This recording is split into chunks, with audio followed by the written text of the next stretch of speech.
This video has been sponsored by MUBI, a curated film streaming and downloading service that brings you the best of independent, classic and world cinema. Right now, viewers of 100 Years of Cinema can receive a 30-day free trial by visiting mubi.com/100years. Very few names loom as large over cinema than that of Alfred Hitchcock. Most people have seen at least one of his films, and even those who haven't will still be familiar with the images he created. Images of horror, suspense, titillation. His films ran the gamut between broad appeal blockbusters and introspective psychological thrillers.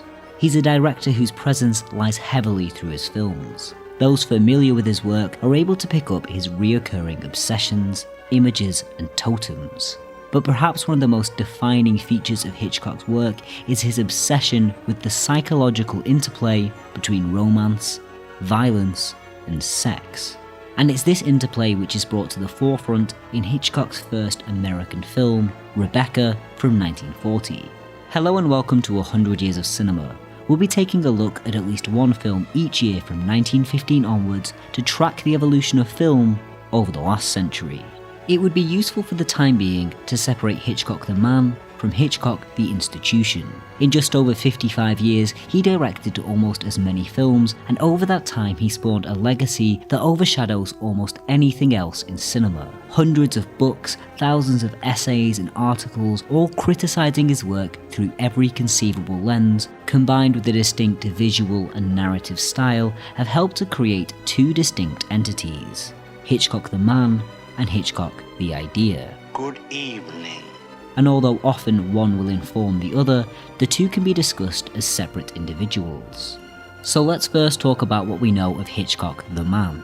Hitchcock's relationship to sex was, well, complicated. Despite living as a near celibate, by his own reports he'd had sex only once in his entire life, Hitchcock harboured an obsession with blonde women. He developed a fixation with his leading actresses, which could cross the line into harassment and even assault. Hitchcock used his power as one of the foremost film directors to control and dominate the women in his films. The ideological Hitchcock, the one built from the criticisms and reading of his films, in many ways echoes the man's relationship to sex. It would be a mistake to characterise the portrayal of the women in his films as misogynist. Time and time again, his female leads are shown to be more resourceful, intelligent, and interesting than many other women in films at the time. However, it's in the relationship between men and women that we begin to see a clearer reflection of the ideas of Hitchcock the man. The films of Hitchcock present romance as a constant battle for domination, with one partner seeking to control the actions or emotions of the other.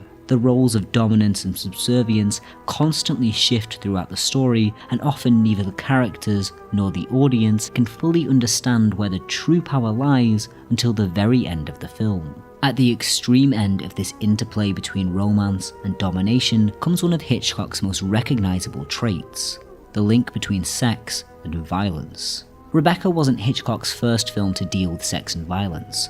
All the way back in the silent era, The Lodger from 1927 revolved around a serial killer hunting down blonde women on the streets of London. Each night's killing was preceded with a flashing sign, presumably from a West End burlesque show, reading "Tonight, Golden Curls," proving that even in the infancy of his career, Hitchcock had paired the twin titillations of sex and violence. While these themes are present in his British films, it wasn't until his move to Hollywood in 1939 that Hitchcock found the creative and economic freedom to fully realise his vision. Rebecca tells the story of a young woman played by Joan Fontaine who falls in love with and marries the wealthy and enigmatic Maxim de Winter, only to find herself entombed by the Gothic mansion of Mandalay, tortured by her oppressive housekeeper Mrs. Danvers, and perpetually kept in the shadow of Maxim de Winter's late first wife, Rebecca. The film's central dramatic focus is of a young woman's inability to rise above the forces that seek to control her. But due to the production code at the time, the sex and violence were forced into the subtext, psychological rather than physical.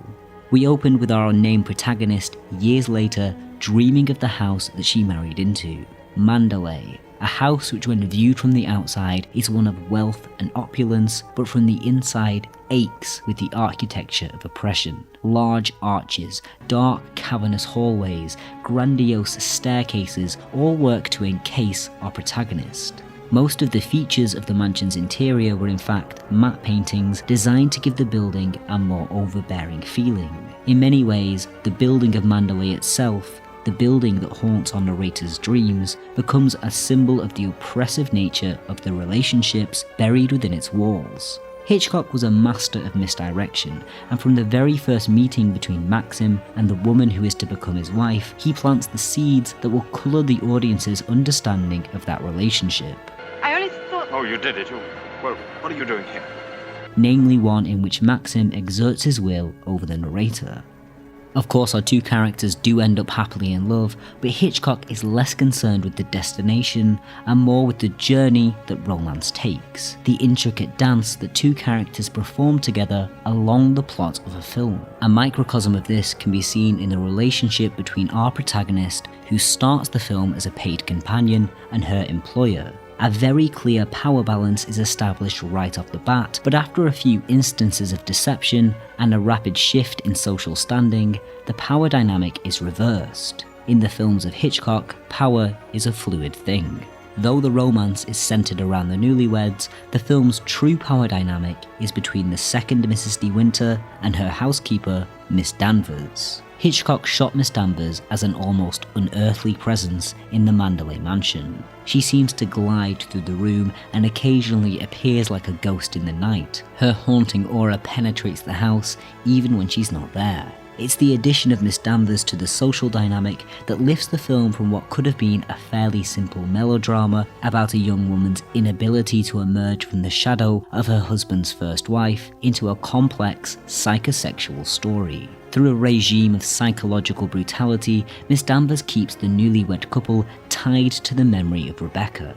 In an attempt to honour the deceased, she manipulates the second Mrs. De Winter into taking on the appearance and attitude of the first. This starts innocuous. Mrs. De Winter was most particular about sauces. Let's have whatever you think that Mrs. De Winter would have ordered. Thank you, madam. But as the inferiority felt by the second Mrs. De Winter grows, a division between her and Maxim grows too. After one encounter between Mrs. De Winter and Mrs. Danvers, Maxim literally steps into the light of a projector, blacking out the happy memories of their honeymoon. Eventually, the motive of Mrs. Danvers is made clear. As we explore Rebecca's bedroom, we find it in pristine condition, tended to by an ever-loyal servant. And as Miss Danvers lovingly cradles Rebecca's underwear and negligee, it becomes clear that her affection runs deeper than that of a servant for a master, maybe crossing the line into the illicit. Miss Danvers doesn't hate the new Mrs. De Winter for who she is, she hates her for who she's not, her beloved Rebecca. This manipulation reaches its apex when Miss Danvers tricks the second Mrs. De Winter into dressing as Rebecca for a costume ball. On the surface, this looks like an act of viciousness, but given the subtext surrounding Miss Danvers' feelings for Rebecca, could it not also be an act of love? An attempt to resurrect a past lover? This is a theme that Hitchcock would return to in Vertigo, with Scotty's attempting to make over Judy as Madeline. And just as in Vertigo, this act of domination and conditioning is used by Hitchcock as a stand-in for sex. Here is Hitchcock describing Judy's character's refusal to dye her hair. You have a man creating a sex image une image de sexe that he can't go to bed with her avec laquelle il ne peut pas coucher until he's got her back jusqu'à ce qu'il l'a de retour. to the thing he wants to go to bed. À la The sex psychological side was when she came back from having her hair made blonde and it wasn't up. This means Ceci voulait dire she has stripped but won't take her knickers off. She says, all right, and she goes into the bath. bon, ça va, et elle retourne à la salle de bain. And he is waiting. Il l'attend. He's waiting for the woman to undress and come out. Et ressorte. It's here we see the emergence of another Hitchcock trademark, the link between sex and violence. After the psychosexual humiliation suffered by the second Mrs. De Winter at the ball, Miss Danvers escalates the domination by trying to convince her to jump from Mandalay to her death. The sex and humiliation inevitably moves towards violence. We see this a few times throughout the film. It's eventually revealed that Rebecca wasn't killed when her boat sank in the waters outside Mandalay. Instead, she was killed when Maxim struck her, lashing out after years of the same kind of psychological oppression and manipulation as between Miss Danvers and the second Mrs. De Winter. As the film draws to a close, we see the final act that links the themes of sex, romance, and violence: the burning of the Mandalay estate. We aren't given a definite cause of the fire, but we're led to believe that it's an elaborate and violent suicide by Mrs. Danvers. After finding out that Maxim killed Rebecca, she lashes out at the newlywed couple, striking a twin blow between the happy couple by burning their house to the ground and killing herself in the process. Throughout the film, an analogue for sex and romance is constructed through a complex web of psychological domination and manipulation between Rebecca and Maxim, between Miss Danvers and the second Mrs. De Winter, and all combinations thereof. And that domination runs its full course and inevitably leads into violence. Sex, domination, and violence are intertwined throughout Hitchcock's whole body of work. Whether it's Norman Bates peering through a hole in the wall and then committing murder in the shower, or Scotty forcing Judy Barton to dye her hair in Vertigo, and later having to see her fall to her death from atop the spire of a church. Hitchcock made his films for a broad audience, sure, but more than that, he added a layer of psychological penetration, examining the dark, haunted corners of the human mind. More than simple stories, many of Hitchcock films represent the darkest elements of our psyche transmuted into story and image. This isn't to say that we should think of these as bad films, or that enjoying them somehow makes you a misogynist. On the contrary, these are some of the greatest films ever made. But we should question why these films and ideas have resonated so strongly with audiences. Is it simply that Hitchcock's ideas around sex and violence lend themselves to dramatic storytelling? Or is there a deeper reason that it appeals to us? And what does that say about us as individuals and as society as a whole? Thanks for watching 100 Years of Cinema. My name's Charlie. I want to say a big thank you to all the people that support me on Patreon, particularly my latest supporters Alex Lee and James Gray. Also a big thank you to MUBI for sponsoring this video.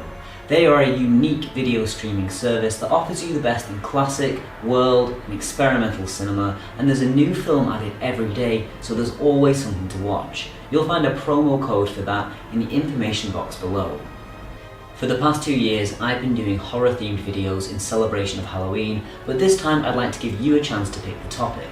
So for the next 5 days, you can vote in the comments for one of 3 videos: a history of zombies, a history of Italian horror, or a history of grindhouse cinema. After 5 days, I'll count the total comments, but Patreon supporters will have their vote counted at 5 times that of a regular vote. If you'd like to see more of my videos, you can find them by clicking over here, support me on Patreon by clicking here, and subscribe by clicking this button. Thank you so much, I'll see you next time.